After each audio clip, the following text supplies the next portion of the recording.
Goodness knows you've been looking long enough. With the Volvo XC90, you've finally found what you've been looking for. A luxury SUV with seating for up to 7 people and loads of cargo space. Not to mention premium technology, including Google Maps, Google Assistant and Google Play. The Volvo XC90 is what you're looking for. Now at special run-out pricing from $99,990 plus on-roads. Visit Volvo Cars and discover why the XC90 is the vehicle for right now.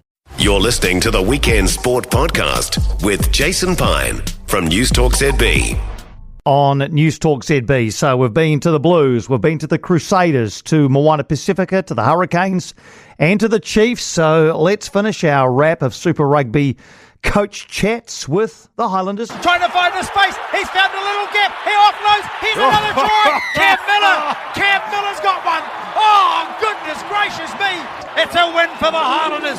They take the 4 points. They worked hard. It was champagne rugby from the opening whistle. Highlanders head coach is Jamie Joseph, who joins us now. Jamie, thanks for taking the time for a chat. You've moved from a head of rugby role with the Highlanders last year to the head coaching role that you held for 6 years, from 2011 to 2016 inclusive. Is that head coaching role one that you're a bit happier in? Well, it's a club that I'm really passionate about, Jason, and it's nice to be home, being away for, I guess, such a long time, and then coming back into the club that I left. It's really nice. A really nice feel to be back. Obviously, the players are a little bit younger. I'm a little bit older, but they're really, really exciting to get back into it. And as far as the change of role is concerned, I presume you'll have a lot more hands-on contact this time around. Last year, was there any opportunity for you to have a real on-the-grass impact with the team, or not really? No. My role last year really was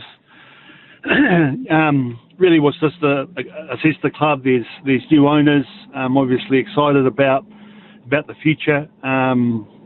So with new owners, you get a new board, a new chairman. So that was one part of it. The other part of it had a very, I guess, a relatively inexperienced team, particularly with head coaching. So Clark is a fine coach, has been around and coaching the Highlanders for some years, but it was his first stint. So giving him some support and the coaching team some support was a big part of my role. And then I guess just looking at the recruitment side of things was another big part of it. So looking for the future, looking at young guys and trying to bring them back down to the south to play for the Highlanders.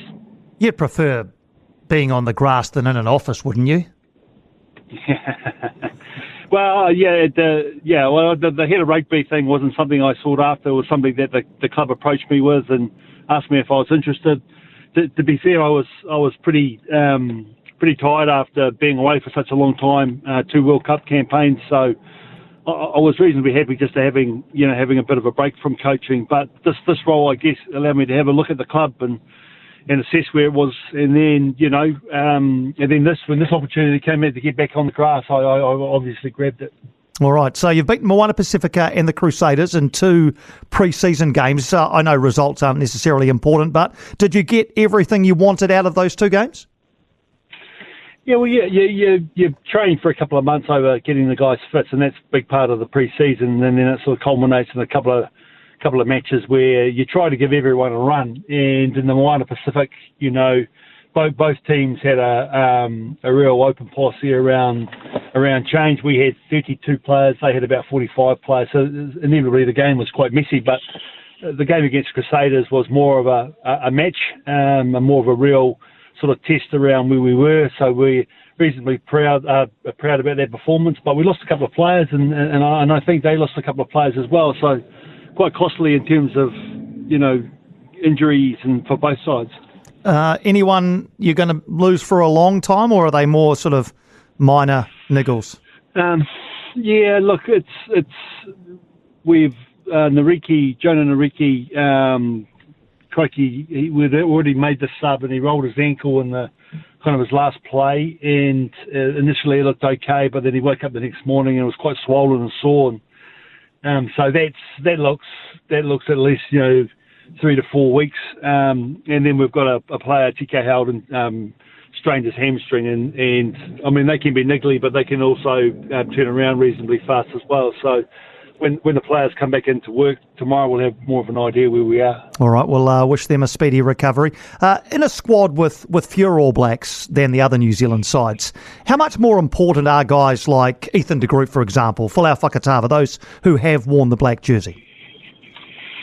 Yeah, well, I think you grab hold of all your experienced players. So our average age we've worked this out. It's 22.4, so a very young team. Ethan, a massive impact on the team, obviously, because he's our seasoned All Black, but he only just joined us last week as well, so he's been absent for the whole pre-season. Folau, just recovering from a knee operation after last year's NPC, he was out for pretty much all of the pre-season. So yeah, look, they're obviously huge for our side, but we've had to go ahead without them really and start to build a team without that experience. And I guess that's become a slight advantage because the fact that we don't have a lot of All Blacks and a lot of guys out of training, we've pretty much got our group together. Well, I think one guy we all know will, in all likelihood, be an All Black, and probably for a while, is Fabian Holland. He turned plenty of heads last year, call up to the All Blacks 15, had a standout performance against Munster, joined the All Blacks as an injury replacement, still only 22, so he's around that average that you talked about. What do you predict for him in the future? Yeah, look, I think you're right. I think he's got the potential to be an All Black. There's a few of those boys floating around New Zealand. I guess with Sam Derry, as I understand, has got a season-ending injury, which is unfortunate for that player, but that sort of makes the line a little bit less. Look, all I can really focus on with Fabian is he's very hungry, and since he's been back with us, that hunger is showing out in terms of how he's preparing, how he's training, and he played really well against the Crusaders. It's a funny old game. He's just got to, get that consistency that the best players have and keep on turning up performances. And if he can do that, then, that's going to really benefit the team. You won Super Rugby, of course, as Highlanders head coach in 2015. Is there anything that's still key today, Jamie, to replicating that success a decade later? Well, the consistencies for the Highlanders is they were a team that predominantly recruits from outside the region. I think we've got about 8 or 9% of the playing base based down in Dunedin and Invercargill. So we go out of the region to get our players, which is the biggest challenge. But like myself, a lot of the players come down here to apply their trade as rugby players and then end up having families and staying here. So the consistency is the people who we represent and play for. They're a proud rugby people down here in the deep south. We've always had quality coaches, over the decades of rugby. And so those are kind of consistent themes, if you like, that are always the same in Dunedin. And what I found with the players and my time coaching and certainly playing is that's been quite enjoyable, and the players actually really enjoy it once they get used to it. I think I saw a photo of Tony Brown at one of your trainings this week. Is he there in an official capacity or just helping out? Yeah, well, officially helping out. I guess you might say he's obviously a local lad and loves the team as well, loves the club. Played a lot of rugby for the Highlanders and coached the Highlanders with me. And he's based as a coach overseas. So when he's home, it's always nice to get him in to apply a pair of fresh eyes over the crew and give the coaches some feedback. And and he's a really experienced good bugger, so it's nice to have him on board. Great to have you back in a head coaching role. Jamie, all the best for the season ahead, mate. Really appreciate you taking the time for a chat.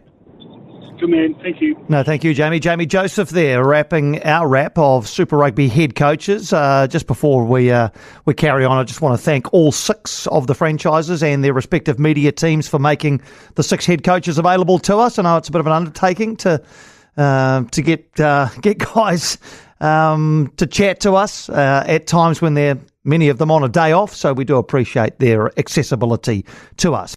For more from Weekend Sport with Jason Pine, listen live to News Talk ZB weekends from midday or follow the podcast on iHeartRadio.